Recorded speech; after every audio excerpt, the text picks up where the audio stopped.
자, 3교시 합니다. 3교시는 8페이지부터 8페이지 보세요. 다 읽어볼게요. 1번 채무불이행으로 인한 손해배상액의 예정이 있는 경우에 채권자는 채무불이행 사실만 증명하면 손해의 발생과 액을 증명하지 않고도 예정된 배상액을 청구할 수 있다. 뭔만 증명하라고요? 뭔만?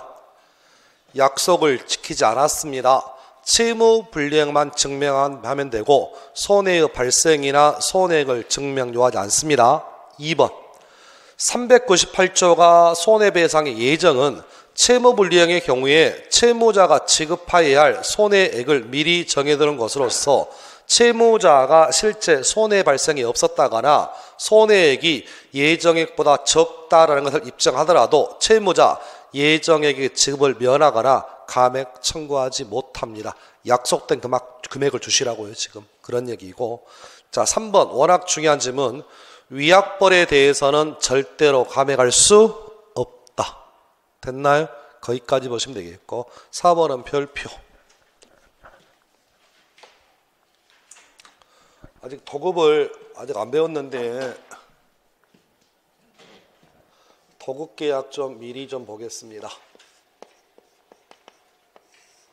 갑이란 사람이 도급인으로서 을이라는 수급이라고요.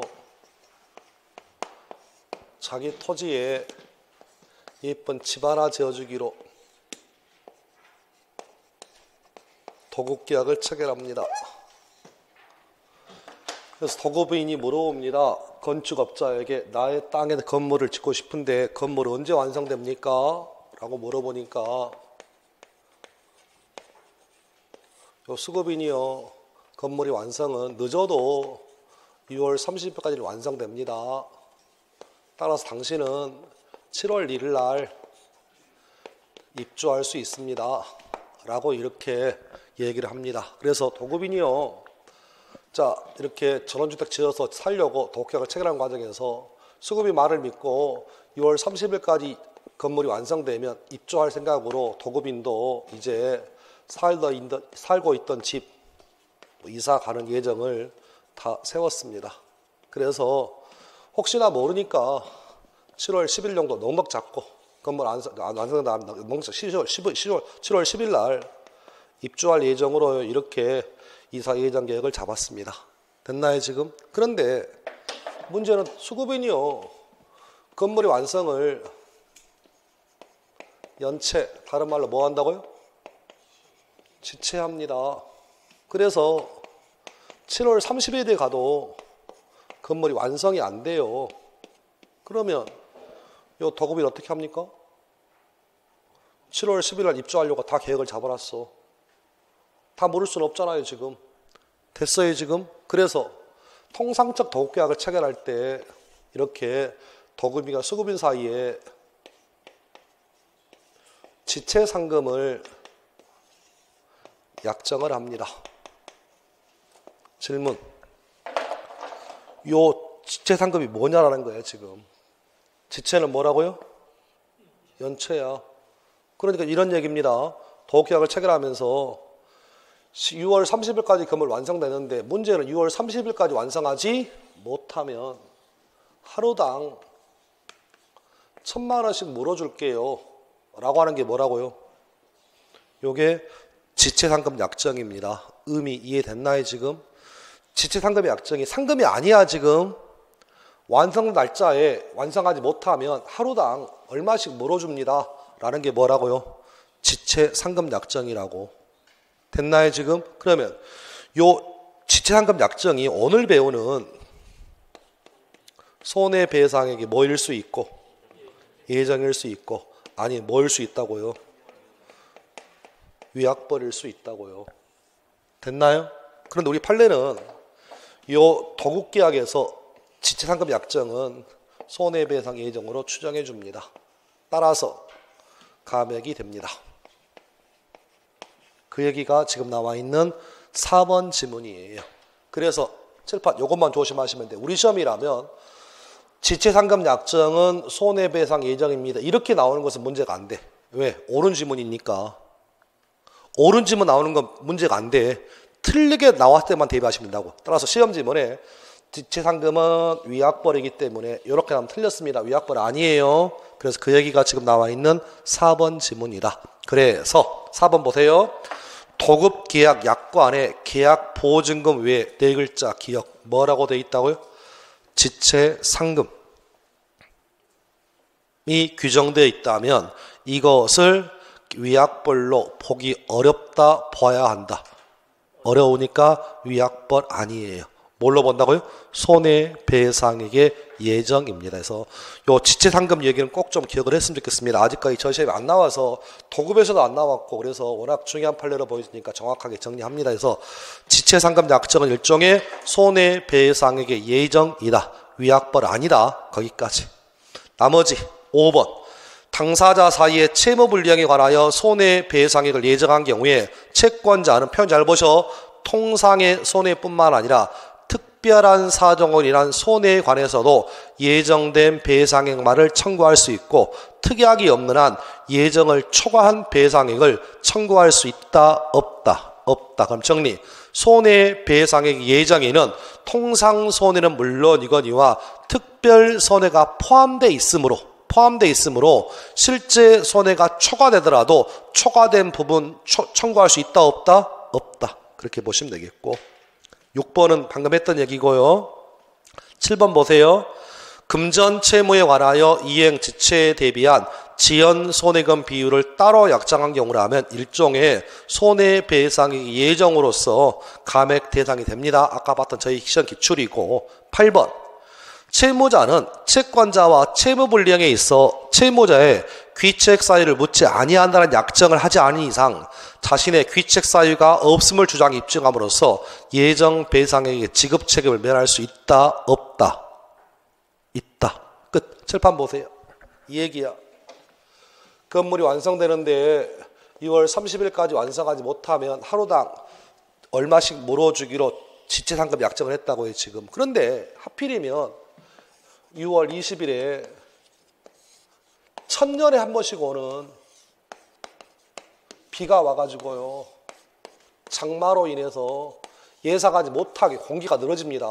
공사기간이 연장됐어. 그럼 그런 경우라면 수급인 책임이냐 그 얘기야. 얘는 책임 아니죠. 이 책임 아니잖아 지금. 그럼 이런 경우라면 지체상금 물을 수 없습니다. 그 얘기야 지금. 그러니까 손해배상 예정도 일종의 채무불이행이다 보니까 채무자에게 고의나 과실이 있을 때만 손해배상액을 청구하는 것이지 채무자에게 고의나 과실이 없다면 손해배상액을 청구할 수 없다. 그런 맥락에서 읽어보시면 되겠고 9번 법원이 손해배상액의 예정액이 부당하게 과다하다고 하여 감액을 한 경우라면 손해배상 예정에 관한 약정 중 감액 부분에 해당하는 부분은 밑줄 언제부터 무효? 처음부터 무효. 그 얘기고 10번 손해배상액의 예정액이 과다 여부 및 감액의 범위에 관한 판단 시점은 좀 특이합니다. 법률 행위시가 아니라 사실심 변론 종결시입니다. 저희 시험 범위에 나오는 유일한 판단의 기준이 법률 행위시가 아니라 사실심 변론 종결시 유일한 판례니까 이 정도도 한번 읽어보시면 좋겠습니다. 됐습니다. 이렇게 해서 손해배상 예정을 마무리하겠습니다. 자, 앞으로 오세요. 6페이지.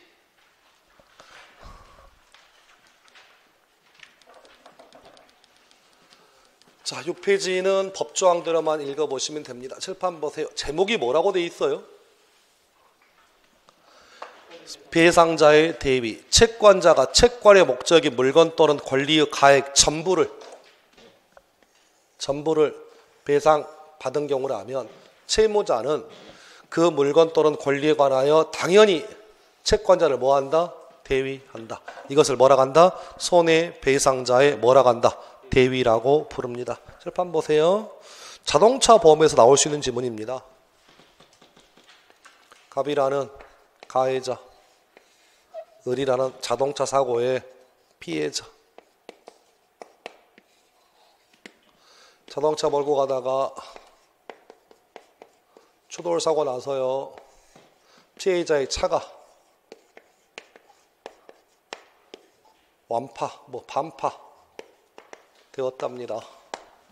그러면 가해자가 든 병이라는 보험회사가 피해자에게 보험금을 지급하는 순간 이 자동차 누구 거예요? 보험회사 거라고.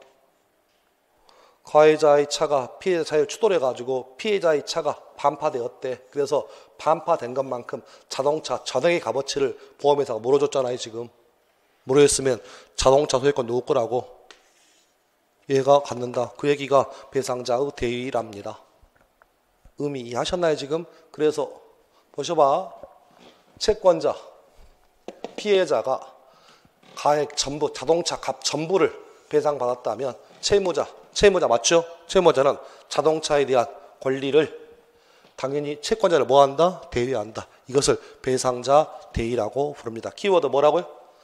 전액을 배상해야 돼. 전액을 그렇게 보시면 땡큐 됐습니다. 자, 400조 갑니다. 제목이 뭐라고 돼 있어요? 채권자 지체. 자, 질문. 용어만 정리합니다. 채무자가 자신의 채무를 이행하지 않는 걸 뭐라고 부르고? 이행, 지체. 채권자가 수령을 지체하는 것을 이걸 뭐라고 한다고요? 수령, 지체. 다른 말로 이걸 뭐라고 한다고요? 채권자 지체라고 부른다고. 그래서 채권자가 이행을 받을 수 없거나 채권자의 교육과실로 이행받을 수 없거나 받지 아니한 때 다른 말로 뭐라고요? 채권자 지체라면 이행 제공이 있는 때로부터 채무자는 지체 책임이 있습니다. 채권자는 그렇게 읽어보시면 되겠고 401조 정도만 정리하시면 돼요.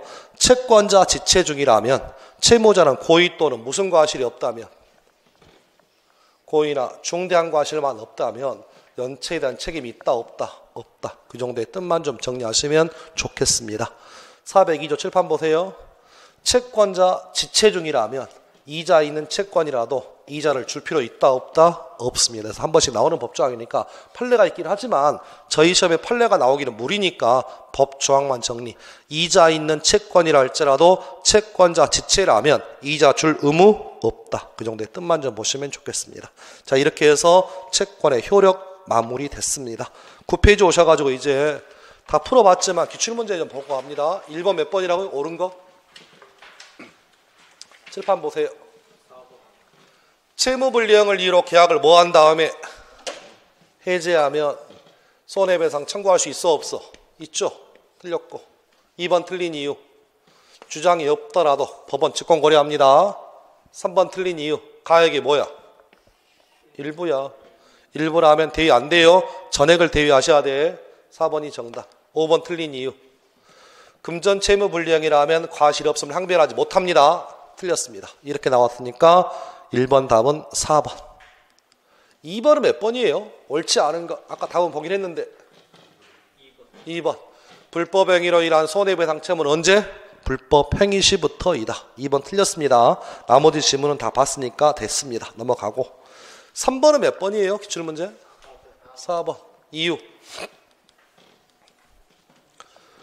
금전채무라 하면 손해액 증명할 필요 없습니다. 그래서 틀렸습니다. 그래서 나머지는 읽어보시면 되겠고 페이지 넘어갑니다. 10번.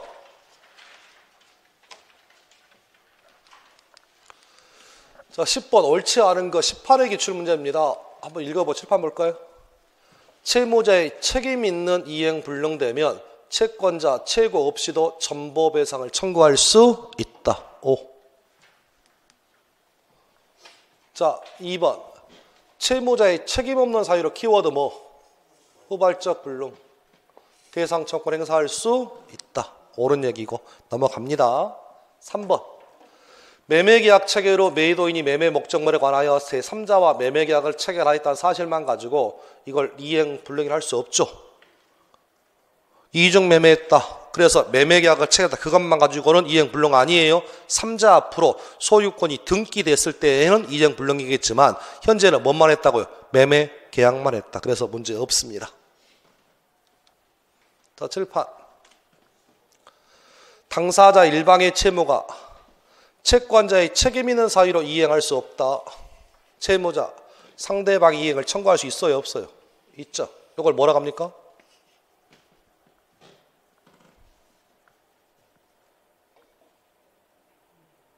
응? 이걸 뭐라고 불러?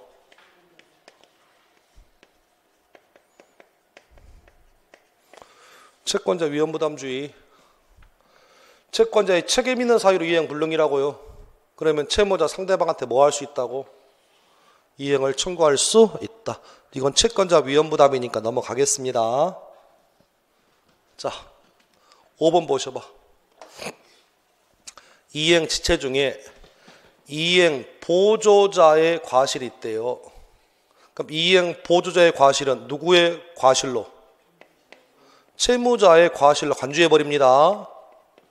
그러면 채무자는 자신에게 책임이 없는 사유를 증명해서 채무불이행 책임을 면할 수 있어, 없어? 없어. 이거 자신에게는 고의 과실이 없어도 이행 보조자에게 과실이 있으니까 책임 면하지 못합니다. 그렇게 보시면 답은 5번입니다. 자, 5번은 옳지 않은 거 답을 찾았습니다. 답 몇 번이라고요? 1번. 이유는 확인하시면 되겠고 나머지 됐고 다 봤고 6번은 몇 번인지 볼까? 6번 한번 풀어보죠. 방금 배웠으니까. 옳지 않은 거.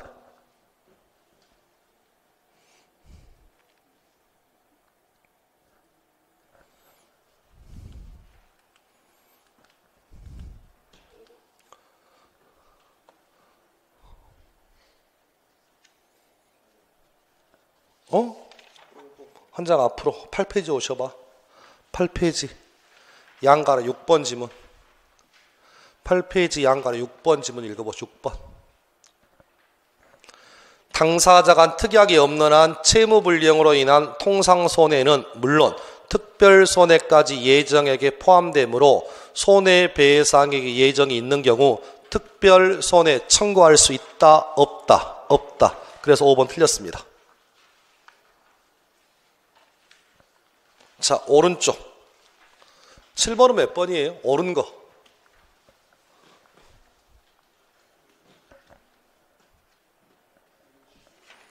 1번이네. 2번 틀린 이유 위약벌 감액 안 된다.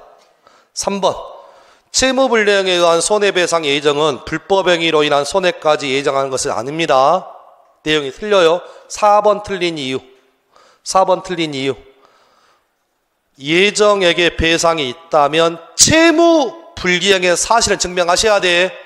손해의 증명은 요하지 않지만 채무불이행이라는 사실을 증명해야 합니다. 그래서 틀렸습니다. 5번 틀린 이유 채무자 특별한 사정이 없다면 자신에게 귀책 사유가 없음을 증명하면 예정된 배상액의 지급을 면할 수 있습니다. 이것도 과실 책임입니다. 그래서 5번 역시 틀렸다. 정답은 1번만. 그렇게 보시면 좋겠습니다. 자, 넘어갑니다.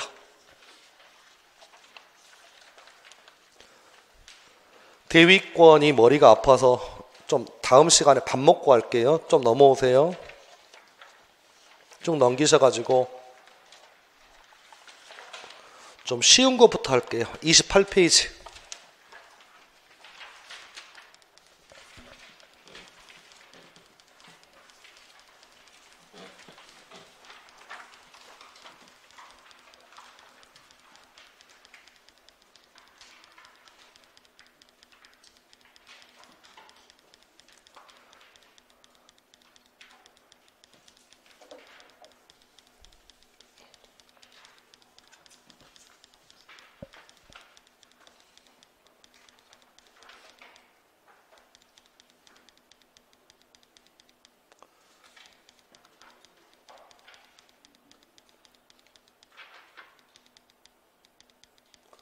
저 28페이지 보시면 연대채무부터 하죠. 칠판 보세요. 법조항이 전부입니다. 자, 여러 명의 채무자가 각 채무 일부 전부를 이행할 의무가 있고 채권자 한 사람의 뭐로? 이행으로 다른 채무자의 채무도 뭐한다?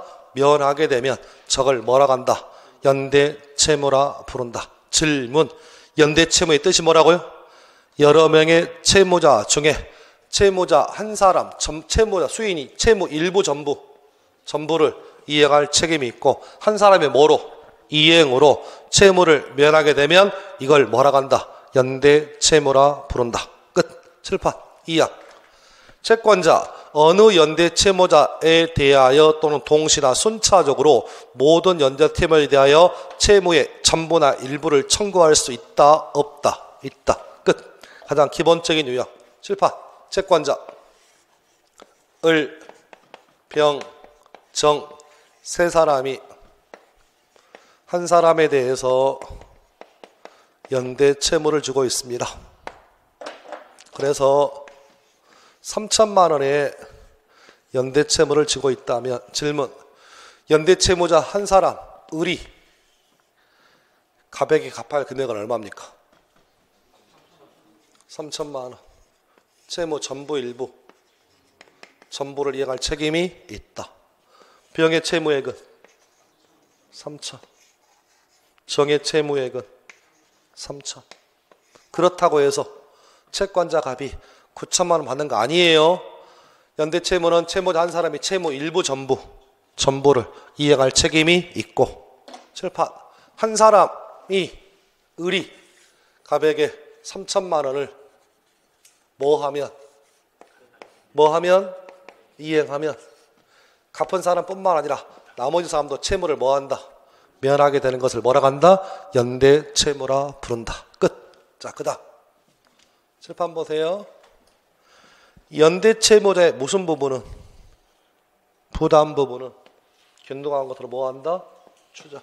칠판 3천만 원의 연대채무 주고 있다 하면, 자, 지그들끼리 을병정끼리 지그들끼리 부담 부분 얼마씩이라고요?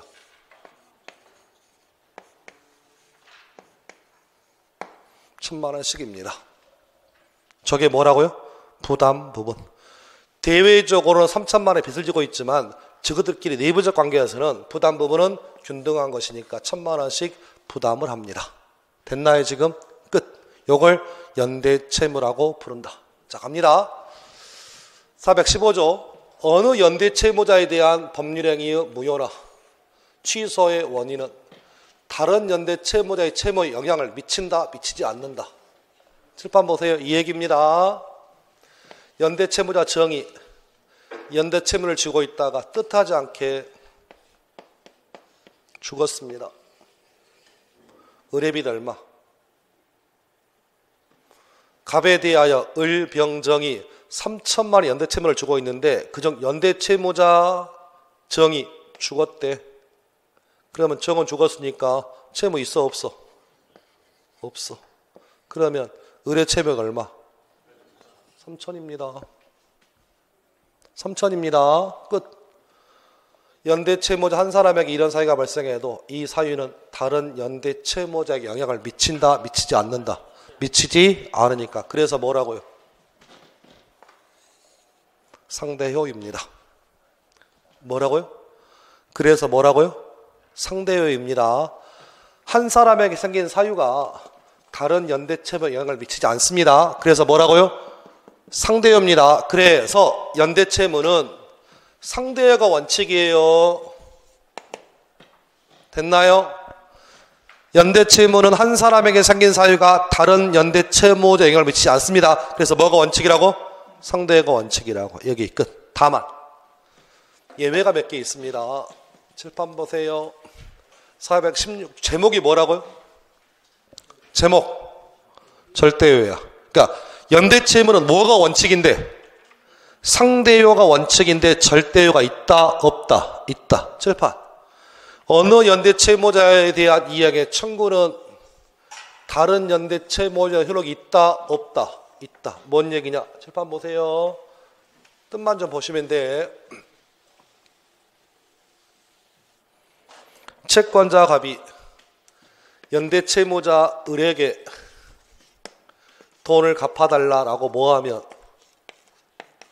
이행을 청구하면 이행 청구받은 사람은 누구이지만 을만이지만 병과 정에게도 이행을 청구하는 효과가 있다 없다? 있다. 그 얘기니까 절대요라고. 지금 한 사람에게 생긴 사유가 다른 사람에게 영향을 미치잖아 지금. 그래서 이행의 청구는 뭐라고요? 절대요이다. 그래서 요 관련해서 기억하실 건 이겁니다. 칠판 보세요. 채권자가 어느 연대채무자 1인에게 이행을 청구하면 청구받은 연대채무자 을의 소멸시효는 당연히 중단됩니다.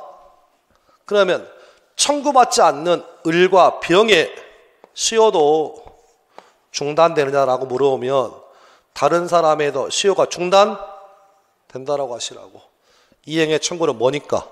절대요니까. 다시 3천만 원 채권의 시효가 진행하고 있다고요. 시효가 진행하고 있는데 채권자가 채무자에게 이행을 돈을 달라고 청구하는 순간 권리 행사잖아. 그러면 청구받은 을의 시효가 뭐 된과 동시에 중단된과 동시에 청구받지 않는 병과 을의 시효도 뭐 된다? 중단된다. 끝. 하나 더.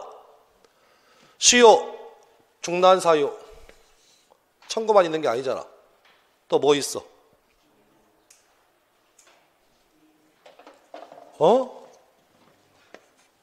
뭔 소리를 하는 건지.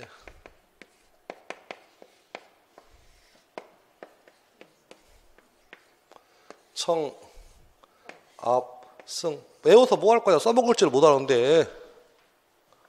시효 중단 사위 청구, 압류, 승인 중에서 청구만 절대요이고요.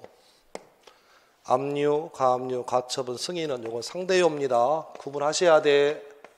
그래서 채권자가 어느 연대채무자에게 압류를 건 경우 압류를 당한 사람의 시효는 중단되겠지만 압류 당하지 않는 을과 병은 시효가 중단되지 않습니다. 그래서 청, 압, 승 중에 이행의 청구는 절대요이지만 압류, 가압류, 가처분, 승인은 절대요가 아니에요. 그래서 시험 지문에 어느 연대 채무자에 대한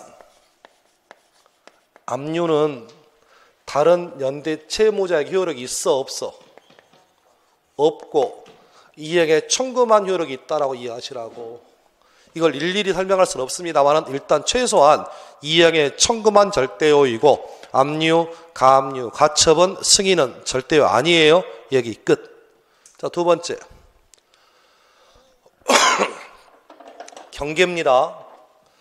어느 채무자와 채권자 간에 뭐가 있다면, 경계에 있다면 채권은 모든 연대 채무자 이익을 위하여 뭐한다? 소멸합니다. 끝. 잠깐만, 경계가 뭐예요? 경계. 구채무를 소멸시키고 신채무를 발생케 합니다. 칠판. 이런 뜻이에요. 3천만 원의 빚을 지고 있는 을, 병, 정이라는 연대 채무자가 있다. 그 중에 채권자와 연대 채무자 을이 자신의 자동차가 하나 있길래 3천만 원 대신해서 나중에 자신의 자동차를 주기로 갑과 을이 3천만 원 대신에 무슨 계약을 체결했다고요? 경계 계약을 체결했다고. 그러면 을 돈 갚았어 안 갚았어? 갚았잖아. 을의 빚 얼마? 0원. 병의 빚. 아니 갚았잖아 지금. 정의 빚 0원. 이게 경계입니다. 한 사람만 갚아도 다른 사람도 갚은 걸로 된다. 그래서 절대요라고 해요 지금. 자, 그다음 상계입니다. 어느 연대 채무자가 채권자에 대하여 채권이 있는 경우에 채무자가 상계했다면 채권은 모든 연대 채무자의 이익을 위하여 뭐한다? 소멸한다. 칠판 보세요. 별 뜻 없어.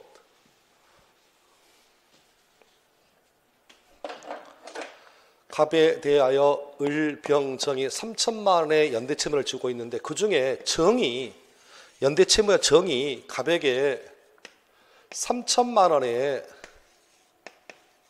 반대 채권이 있대요. 그러면 정리.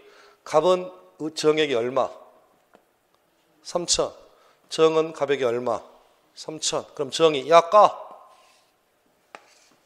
내가 너에게 줄 돈이 얼마고? 얼마고? 3천이고 줄 돈이 받을 돈이 얼마다? 3천이다라고. 정이 뭐하면? 상계하면 정빚 얼마? 0원. 을빚 0원. 병빚 0원. 됐어요?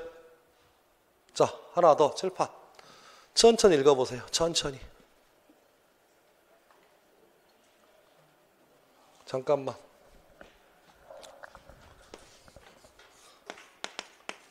어렵다. 어렵다. 어렵다. 어렵다. 어렵다.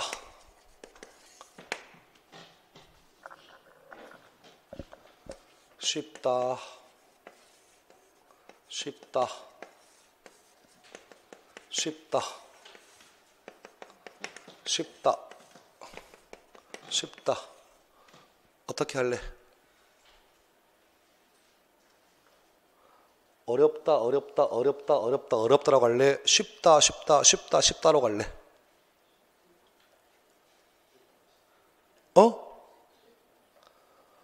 어렵다, 어렵다, 어렵다. 가.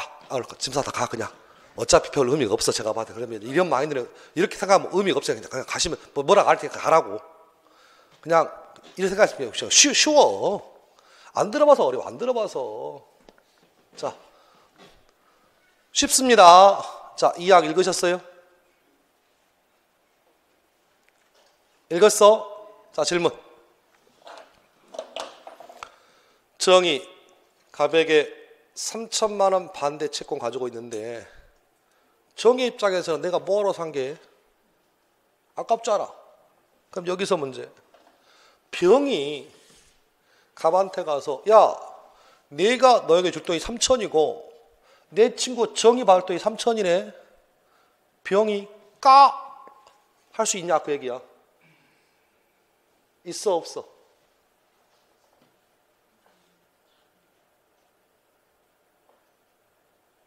아니 이 항을 좀 보라고.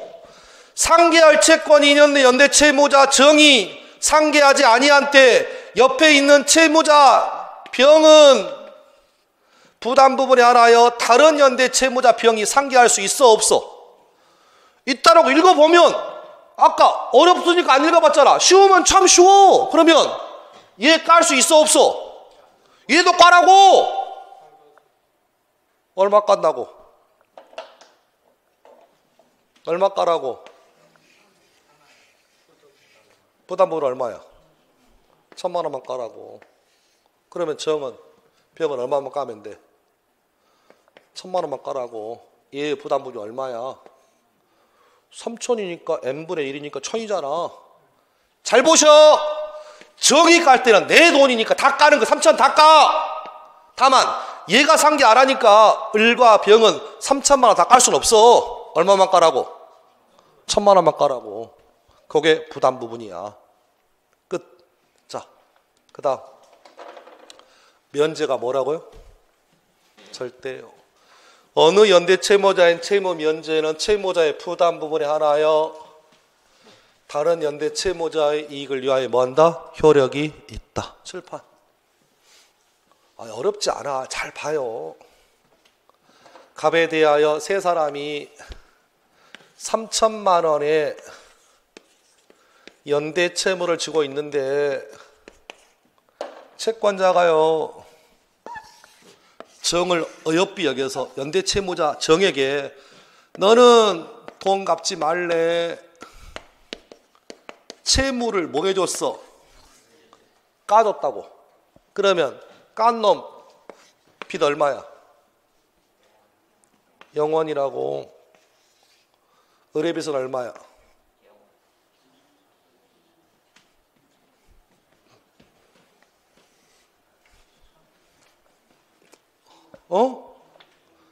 예비도 얼마야? 2천이야. 왜? 얘 부담부지 얼마야? 1000이잖아. 3 빼기 1000 하면 2000 남는 거요. 됐어요 지금? 잘 보셔야 돼. 여기가 모든이 와버리면 채무 면제를 받은 정예비시 영원인과 동시에 예비도 영원이 되는 거야. 그런데 뭐가 오니까 모든이 아니라 부담 부분 오니까 얘는 다 못 떨어. 얘는 2천만 갚으면 돼. 부담 부분이니까. 아니, 어렵지 않아. 자, 그 다음 뭐 있다고요? 혼동. 있는 때라면 채무자의 부담 부분에 하나여 효력이 있다. 잠깐만 질문. 혼동이란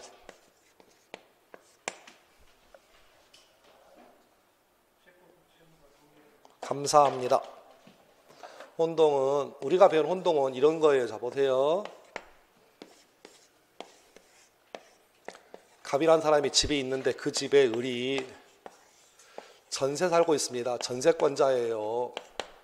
그런데 이번에 전세를 살고 있는데 집주인이 집을 내놓은대. 그래서 을이 그 집을 뭐 했어? 샀다고. 세입자로 살고 있다가 집이 나오니까 세입자가 집을 산 거라고요 지금. 됐나요 지금? 집 몇 개야?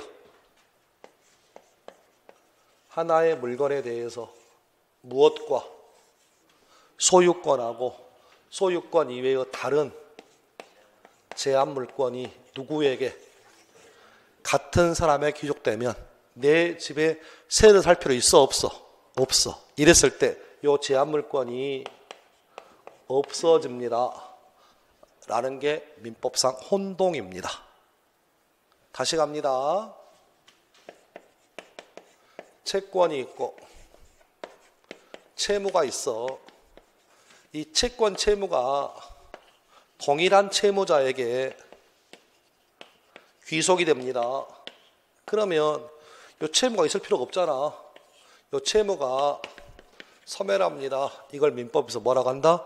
혼동이라고 부릅니다. 그래서 혼동이 좀 특이해요. 혼동은 지금처럼 물건과 채권의 공통적인 소멸 사유가 뭐라고요? 혼동입니다. 끝. 자, 제 얘기 한번 들어보세요. 아버지의 자동차 하나를 아버지의 큰아들 을과 친구 병과 친구 정이 세 놈이 아버지 자동차 훔쳐가지고 도둑질해서 자동차를 타고 다니다가 사고가 발생했습니다. 그러면 자동차 주인에 대하여 세 놈은 자동차 파손했으니까 3천만 원의 빚을 주고 있는 거예요. 됐나요 지금? 그런데 아버지께서 그 사고를 접하고 나서 아버지가 열받아가지고 돌아가셨어요 지금. 그러면 이 자동차 누구에게 상속돼? 아들에게. 그러면 아들은 아버지를 상속하니까 누구 입장이기도 하고 채권자 입장이기도 하고 원래 빚졌으니까 누구 입장이야? 채무자 입장이잖아. 따라서 채권과 채무가 갑에게 속해버리면 아들은 이제 혼동으로 소멸한다고요 지금. 그럼 예빚은 얼마라고요? 예빚은 0원. 친구빚은? 친구빚은 얼마라고? 2천입니다. 요게 혼동입니다. 끝. 소멸시효의 절대적. 소멸시효가 완성했다면 그 부담 부분에 하나여 다른 연대 채무를 뭐한다? 면한다. 하나 더. 채권자 지체도 절대요입니다. 끝. 됐습니다. 자, 이제 결론만 정리합니다. 연대채무 절대요가 원칙이다. 상대요가 원칙이다. 상대요가 원칙이지만 그래서 절대요 방금 봤던 것은 칠판에 보셔봐. 절대요. 첫 번째 뭐? 이행 청구. 절대요. 두 번째 경계, 상계, 채무 면제, 혼동, 소멸시효, 채권자 지체가 뭐라고요? 절대요입니다. 물론 가장 기본은 이행의 청구뿐만 아니라 이행입니다. 다른 말로 뭐라고요? 돈을 갚는 거. 그래서 요렇게 하나, 둘, 셋, 넷, 다섯, 여섯, 일곱, 여덟 개가 연대채무에서 있는 절대라고 보시면 돼. 아직까지 나온 적은 없습니다. 그래서 정확하게 절대의 8가지는 기억하셔야 돼. 첫 번째 뭐? 돈을 갚는 거. 두 번째 청구, 면제, 경계, 상계, 혼동, 소멸시효, 채권자, 지체가 뭐라고요? 절대효이다. 다만 항상 기본은 이겁니다. 경계는 모돈이야 부담부분이야.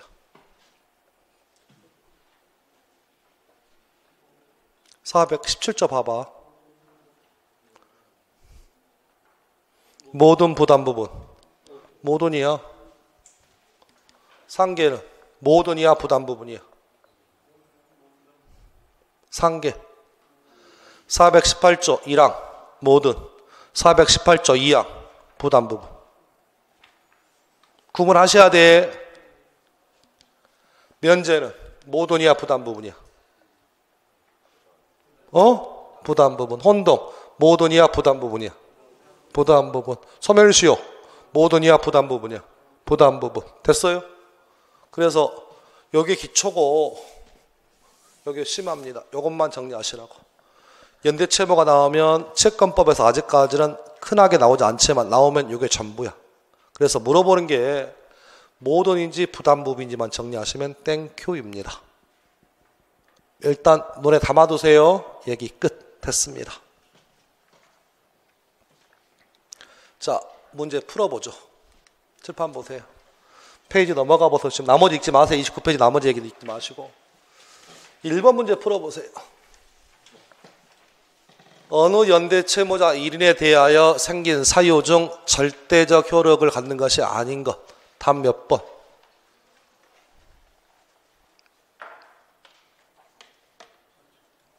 답 2번. 가처분은 절대요 아니에요. 답 2번. 됐어요? 2번. 자, 이제 2번 문제 풀어보죠. 가장 잘못된 거. 칠판 1번. 칠판 보세요. 채권자 연대채무자 중 임의로 한 사람을 선택하여 채무 전부 이행 청구할 수 있다. 5. 2번. 키워드 뭐? 경계. 부담 부분이야 모든이야? 틀렸어. 2번 답. 3번. 상계할 채권이 있는 연대채무자가 상계하지 아니한 때 채무자의 부담 부분 맞죠? 다른 연대채무에 상계할 수 있다. 4번. n분의 1이다. 균등한 것으로 추정한다. 5번. 키워드 소멸시효입니다. 전부야 부담 부분이야? 부담 부분 문제 없습니다. 그래서 2번 답은 2번이에요. 자, 오른쪽 왼쪽 3번. 3번 같이 풀게. 칠판 보세요. 을, 병, 정은 연대하여 갑에게 6천만 원의 채무를 부담하고 있다. 다음 설명 중 옳은 것을 모두 고릅니다. 자, 채권자 이름 누구예요? 채권자 이름 갑. 채무자 이름들은? 자, 갑니다. 갑이란 채권자에게 을, 병, 정이 6천만 원의 연대 채무를 주고 있대요. 자, 그러면 세 사람은 부담 부분 얼마씩이에요? 부담 부분. 아, 이거 계산 안 해도 돼요? 계산 문제 아니에요. 2천만 원씩의 부담 부분을 지고 있고, 을이 채권자에게 빚지고 있는 부분은 얼마의 빚을 지고 있습니까?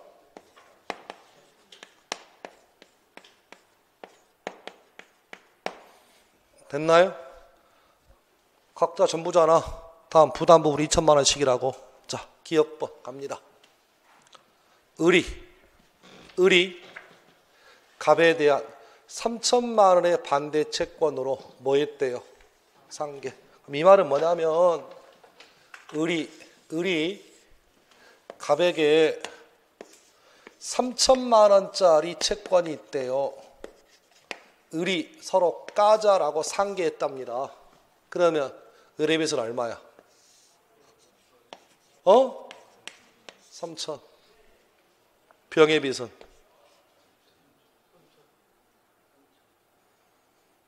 얼마? 모돈인가요? 모돈이잖아. 정의 빚은? 3천. 그러면 병과 정은 3천만 원에 대해서 연대채무를 부담한다. 5. 2번. 갑이 병에 대하여 채무를 전부를 뭐 했대? 출판. 그러면 갑이 병에게 채무를 뭐 하면? 채무를 면제해 주었으면 병의 빚은 얼마야? 0원. 병 깠잖아. 이때 저 을의 빚은 얼마야? 을의 빚은 4천입니다. 왜? 부담 부분 2천이니까 6천 중 2천 까야지. 4천. 됐나요? 그러면 을과 정의 채무는 전부 소멸. X.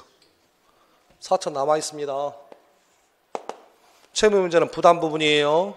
3번. 소멸시효입니다. 소멸시효. 모든 부담 부분. 그러면 을에 대한 6천의 채권이 시효로 모였으면 소멸하면 을의 빚은 얼마야? 0원. 병의 빚은 6천, 2천 까야죠. 얼마? 4천. 정해도 4천. 그렇게 보시면 맞나요? 맞고. 자, 5번. 을과 병, 정의 기한이 없는 연대 채무라면 갑이 을에게 뭘 청구하면? 이행을 청구하면 다른 연대 채무자에게도 이행 청구죠. 따라서 기한이 뭐한다? 도래한다. 옵니다. 그러면 답은 찾았겠네요. 답 몇 번? 4번. 니은만 틀렸네. 됐어요? 아니 문제 푸실 수 있어. 찍을 문제는 아니야. 알면 풀어. 자, 그런 맥락에서 4번 풀어보셔.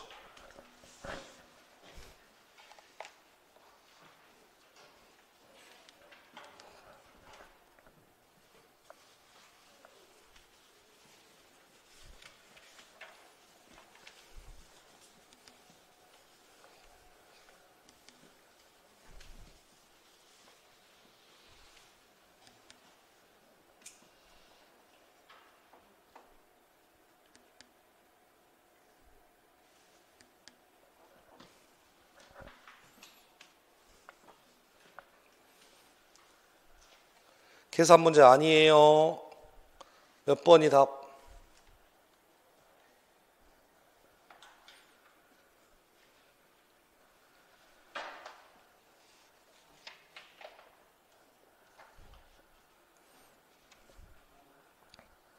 몇 번? 4번 틀렸어. 칠판 보셔봐. 키워드가 뭐야? 소멸시효면 전부 틀렸지. 무조건 부담 부분이지. 부담 부분이야. 4번이 틀렸어. 1번 칠판 보셔봐. 결론이 이거예요. 자, 보세요. 정이 갑, 을, 병에게 받을 돈이 3천만 원에 세 사람이 연대 채무를 주고 있대. 그 중에 갑이 정에게 3천만 원을 갚았으면 갑은 을에게, 을은 병에게 뭐 할 수 있어? 구상할 수 있잖아. 그럼 여기서 구상하려면 얘 부담 부분 얼마예요? 1,000만 원. 얘 부담 부분 1,000만 원. 얘 부분은 1,000만 원이라면 자기의 구상 부담 부분을 넘어서는 금액만 쉽게 표현합니다. 1,200을 갚았으면 구상할 수 있고, 지금처럼 900을 갚았으면 900은 자기 목도 못 미치잖아. 그렇잖아. 여기 얼마 갚았어? 900 갚았잖아. 그러면 내목도 못 미치라면 이렇게 변제했으면 구상할 수 있습니까를 물어보는 지문이야. 구상할 수 있습니다. 다. 1원짜리 한 장 갚아 다 구상이 돼. 제 말 이해하세요? 지금 자기 부담 부분을 초과해서 갚을 필요는 없어. 어차피 900을 갚는 순간 예비도 얼마 돼? 2100대잖아. 예비선 얼마 돼? 2100대잖아. 예비선 얼마 돼? 2100대니까 다 이익 얻었잖아. 지금 따라서 그런 범위 내에서 300만 원, 300만 원 구상하시라고 지금. 1번 문제 없고. 2번. 의리. 2천만 원 깠으면 이건 모돈이죠. 따라서 나머지 값과 병의 채무도 2천만 원이야 지금. 그런데 3번을 보니까 의리 상계 안 해. 그럼 다른 사람 값도 상계할 수 있어 없어? 있죠. 다만 내 것을 하니까 얼마 범위 내에서? 부담 부분에서만 상계하죠. 그래서 문제 없고. 소멸시효는 전부가 아니에요. 부담 부분이에요. 그러니까 얼마 범위, 을과 병의 채무는 얼마만? 1000만 원만 소멸합니다. 부담 부분이 1000만 원이니까 틀렸고. 자, 5번. 채무를 뭐 했어요? 면제. 그럼 1000만 원만 까지죠. 2천만 원 부담해야지. 그래서 이렇게 좀 정리하시면 되겠고. 아직까지 한 번도 이런 식의 유형이 안 나와서 연대 채무가 나오면 이 정도는 정리해 두셔야 돼. 다시 8개. 절대요 뭐? 이행. 먼저 이행. 두 번째 이행의 청구. 그 다음 경계. 그 다음 상계. 그 다음 면제. 그 다음 혼동. 그 다음 소멸시효. 그 다음 채권자 지체. 기본. 심화. 모든인지 부담인지 구분하셔야 돼. 경계. 모든. 상계. 모든 또는 부담 부분. 면제는 부담 부분. 소멸시효. 부담 부분. 혼동. 부담 부분. 이것만 정리하시면 돼. 요게 연대채무의 끝과 마지막이야. 끝. 됐습니다. 자, 다음 장 32페이지. 보정채무 볼게요. 보정채무는 생각보다 많이 나옵니다. 자, 보정채무란 뜻 칠판 보세요. 428조. 보정채무란 보증인은 주채무자가 이행하지 아니한 채무를 이행할 의무가 있다. 이걸 뭐라고 한다? 보정채무라 부른다. 주채무자가 채무를 이행하지 아니하면 보증인도 채무를 이행할 의무가 있다. 이걸 뭐라고 한다? 보정채무라고 부른다. 2항. 보증은 장래의 채무도 보증할 수 있다, 없다, 있다. 끝. 됐습니다. 보정채무의 범위. 보정채무는 주채무의 이자, 위약금, 손해배상, 기타 주채무에 대한 종속한 채무를 보증합니다. 2항. 보증인은 보정채무에 관한 위약금, 기타 배상액을 뭐 할 수 있다? 예정할 수 있고. 자, 목적 형태의 부종성입니다. 보증인의 부담이 주채무의 목적이나 형태보다 주관대라면 주채무의 한도를 뭐 한다? 감축. 그러니까 보증채무가 주채무보다 무거울 수는 없잖아요 지금. 네, 그런 맥락에서 한번 읽어보시면 되겠고. 431조 법조항 내기 좋습니다. 채무자가 보증인을 세울 의무가 있는 경우라면 그 보증인은 행위 능력 또는 변제 자력이 있는 자로 뭐한다? 한정한다. 따라서 하고 싶은 얘기는 민법상 제한 능력자인 미성년자는 타인의 보증인 될 수 없습니다. 법조항에 뭐라고 되어 있어요? 행위 능력이 있어야 한다. 그렇게 읽어보시면 되겠고. 자, 2항. 보증인이 변제 자력이 없게 되었다면 채권자 보증인의 변경을 청구할 수 있고. 다만 3항만 조심. 채권자가 보증인을 뭐 했다면? 지명했다면 행위 능력 요하지 않습니다. 그 정도의 뜻만 좀 가볍게 보시면 431조 끝났습니다. 됐습니다. 432조는 읽어보시고 433조부터는 달달 외우세요. 제가 민법 총칙할 때 보증채무는 440조가 제일 중요해요. 440조. 오른쪽 보세요. 440조. 제일 중요한 법조항. 주채무자에 대한 시효의 중단은 보증인에게 효력이 있다, 없다, 있다. 이게 가장 중요한 법조항이고 그 다음으로 중요한 법조항은 지금 칠판에 나와있는 요겁니다. 보증인은 주채무자의 항변으로 채권자에게 대항할 수 있으며 그래서 이 항은 외우세요. 주채무자의 뭐는? 항변의 포기는 보증인에게 효력이 있다, 없다, 없습니다. 433조 2항은 외우셔야 돼. 주채무자의 뭐는? 항변의 포기는 보증인에게 효력이 있다, 없다, 없다. 칠판.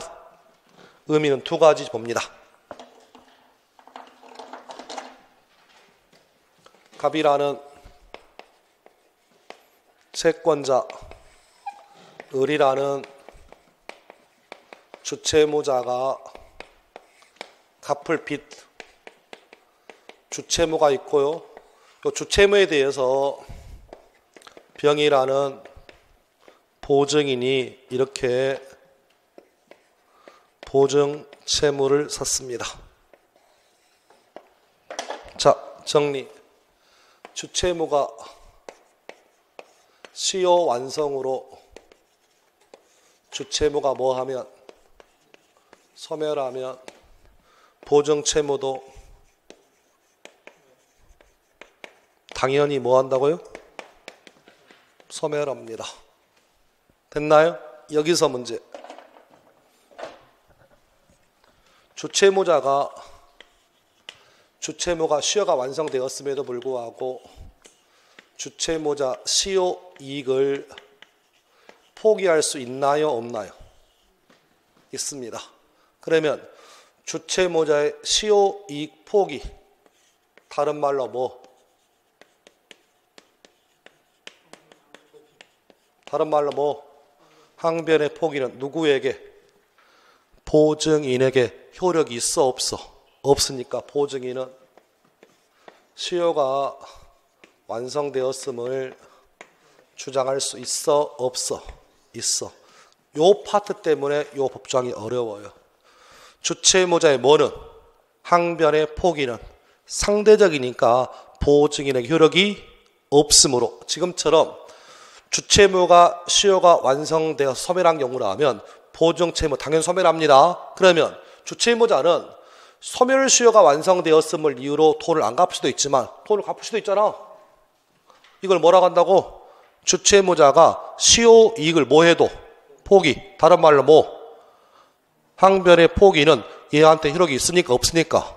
없으니까 보증인은 소멸시 완성을 주장할 수 있다 없다? 있다. 그 얘기가 433조 제2항입니다. 시험지문에 요 없다를 있다로 고쳐놓으면 되게 어려워요. 그러니까 의미를 아다르고 어다르니까 애우려고 하지 마셔. 그러니까 얘를 이 정도의 뜻은 좀 기억하시면 주채무자의 항변의 포기는 보증인의 효력이 없으니까 주채무자가 항변을 포기해도 보증인은 항변할 수 있다 없다? 있다. 얘기 끝. 됐습니다. 자, 오른쪽 법조항을 좀 나머지 읽어보시고 437조 보세요. 437 칠판 보세요. 제목이 뭡니까? 보증인의 최고 검색의 항변권. 칠판. 민법 총칙 처음 할 때 항변권의 종류가 크게 나누어서 일시적, 연기적 항변권이 우리 민법의 원칙적 항변권이고, 항변권 중에 예외적으로 영구적 항변권이 덜어 있다 했습니다. 자, 질문. 항변권의 원칙인 일시적, 연기적 항변권의 예.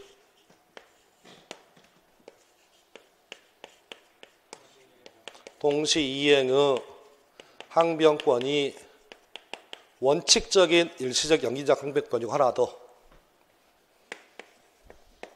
보증인의 최고 검색의 항변권이 원칙적인 일시적 연기적 항변권이니까 정확하게 보증인의 최고 검색 항변권이 어디에 속하는지를 기억하셔야 돼요. 영구적 아니에요. 뭐라고? 일시적 연기적 항변권이다. 자, 뭔 뜻이냐? 칠판. 갑이라는 채권자가 을이라는 주채무자에게 받을 돈, 주채무에 의해서 병이라는 보증인이 보증채무를 부담하고 있습니다. 보증채무의 내용이 뭐라고요? 보증채무란 주채무자가 이행하지 아니하면 책임을 지는 게 보증채무예요.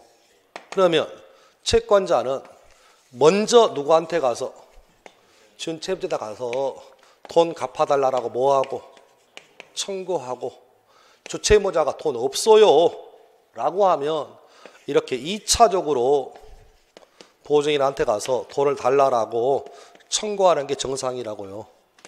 됐나요 지금? 그런데 채권자가 주채무자에게는 뭐하지 않고 청구하지 않고 곧바로 들어와. 이렇게 네가 보증을 섰으니까 보증채무 해달라고 청구가 들어오면 요 보증인 할 말이 있다 없다? 있다. 내가 보증을 섰으니까 갖긴 갔는데 먼저 얘한테 가서 돈을 갚아달라고 뭐하고 최고하고 얘 재산이 있는지 없는지를 뭐 한 다음에 검색한 다음에 얘가 거지면 나한테 와야지 왜 얘한테 물어보지 않고 나한테 바로 오냐고. 얘한테 갔다 오라고. 이걸 뭐라고 한다고요? 최고 검색의 항변권이라 불러. 됐나요 지금? 끝. 그런데 문제는 그게 중요한 게 아니에요. 이제 보세요. 읽어보죠. 채권자 보증인에게 채무의 이행을 청구한 때 보증인은 주채무자의 변제하력이 있는 사실 및 집행이 용이할 것을 증명하여 먼저 주채무자에게 청구할 것과 재산에 대하여 집행할 것을 항변할 수 있다. 제일 중요한. 그러나 그 보증인이 주채무자와 뭐하여 연대하여 채무를 부담하는 때라면 그러하지 않는다. 그래서 정리. 주채무자가 뭐하여 연대 보증인에게는 최고 검색의 항변권이 인정될 여지 없습니다. 그래서 이 질문이 제일 중요해. 일반적으로 보증인에게는 최고 검색의 항변권이 인정되지만 어떤 보증인에게는 연대 보증인은 최고 검색의 항변권을 행사할 수 있어 없어? 없어. 실무에서요. 우리는 100% 연대 보증인이에요.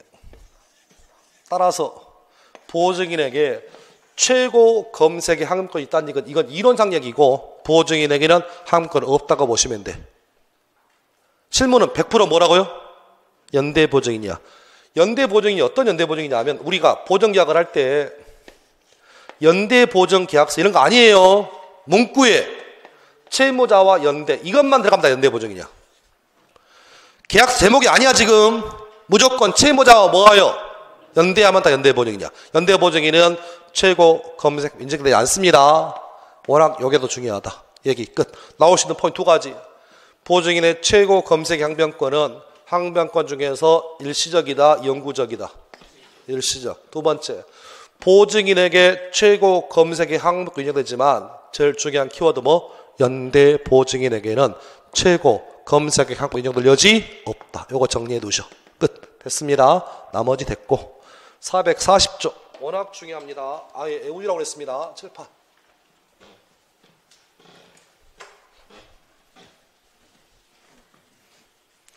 저 얘기는 뭐였냐면 자 갑니다. 갑이라는 채권자가 을이라는 주채무자에게 받을 돈 피담보 채권 주채무가 있고요. 요걸 보증하기 위해서 병이라는 보증인이 보증 채무를 섰습니다. 자 갑니다. 채권자가 주채무자에게 돈을 갚아달라 라고 뭐하면 청구하면 주채무 시효 뭐 된다고요? 중단된다. 덩달아서 보증채무도 당연히 중단된다. 하고 싶은 얘기. 먼저 주채무가 시효가 뭐 되면 중단되면 보증채무도 당연히 뭐 된다고요? 중단돼. 칠판. 채권자가 주채무자의 재산에 대해서 압류, 가압류, 가처분 하면 주채무가 중단된 것과 동시에 보증채무 뭐 한다고요? 중단돼. 주채무자가 돈을 갚겠다라고 뭐 하는 순간 승인하면 주채무 중단과 동시에 보증채무 중단됩니다. 이 얘기를 뭐라고 한다고요? 이 얘기를 주채무자에 대한 시효의 중단은 보증인에게 효력이 있다, 없다? 있다. 저건 뜻이 뭐라고요? 어떤 사유에 의하든 먼저 주채무가 시효가 뭐 되면 중단되면 당연히 보증채무도 시효가 중단이 됩니다. 이걸 뭐라고 한다고요? 주채무자에 대한 시효의 중단은 보증인에게 효력이 있다, 없다? 있다. 그러나 저 법조항을 역으로 해석하면 달라집니다.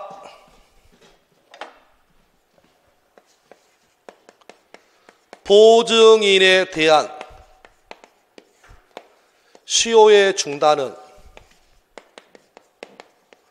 주채무자에게 효력이 있어, 효력이 없어? 이건 효력이 없어요. 이 말 뜻은 뭐라고요? 채권자가 보증인에게 돈을 갚아달라고 청구하면 보증채무는 중단되겠지만 주채무는 소멸시효가 중단되지 않는다고 그랬어. 채권자가 보증인에게 먼저 압류, 가압류, 가처분을 걸면 보증채무는 중단되겠지만 주채무 중단 안 된다. 보증인이 채무를 승인하는 순간 보증채무는 중단되겠지만 주채무 중단되지 않는다. 다만 보증인에게 압류, 가압류, 가처분한 경우 그 사실을 주채무자에게 뭐 하면? 통지하면 주채무까지 중단을 시킬 수 있다. 176조. 정확하게 정리하셔. 그래서 먼저 뭐가 중단되는지 굉장히 중요한 문제이다. 그래서 요 얘기는 보증채무가 아니라 민법 총칙에서 소멸시효 중단해서 워낙 자주 나오는 법조항이니까 정확하게 정리. 먼저 주채무가 어떤 사유에 의하든 먼저 중단되면 무조건 보증채무 뭐 된다? 중단된다. 역으로 보증채무가 먼저 중단되더라도 주채무는 당연히 중단되는 것은 아니다. 그래서 앞뒤로 효력이 있는지 없는지를 기억하시라고 지금. 됐나요 지금? 거기까지. 자, 눈빛이 배가 고파 눈빛이라 잠깐 끊었다 갈게요. 끊고 식사하시고 2시 반에 나머지 얘기를 좀 하겠습니다.